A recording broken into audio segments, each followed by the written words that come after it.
আসসালামু আলাইকুম রহমতুল্লাহ। বর্তমানে সবজির চাহিদা অনেক বেশি। বাজারে যদি আমরা সবজি কিনতে যাই তাহলে সবজির যে দামের কারণে আমাদের পকেটের অবস্থা খারাপ হয়ে যায়। আর যদি আপনি এই সবজিটা নিজে লাগায় খাইতে পারেন তার মতো উপকার আর নাই।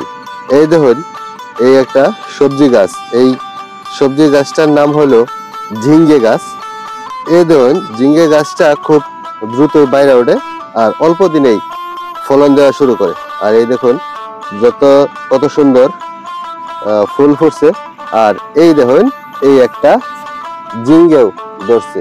আর এই ঝিঙ্গেটার জন্য তেমন কোনো যত্ন করার প্রয়োজন হয় না। আপনি বাড়ির পাশে বা পুকুরের বাঁধের মধ্যে লাগায় দিয়ে আপনি অনায়াসে এর ভালো ফলন আশা করবার পারেন।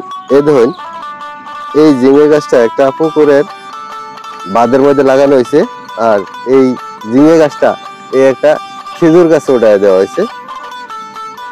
আর এই ঝিঙ্গে থেকে আমরা সবজির চাহিদা পূরণ করতে পারবো বলে আশা করতেছি। আপনারা চাইলে এরকম বাড়ির আনাচে কানাচে এরকম সবজি গাছ লাগায় নিজের সবজির চাহিদা পূরণ করবার পারেন।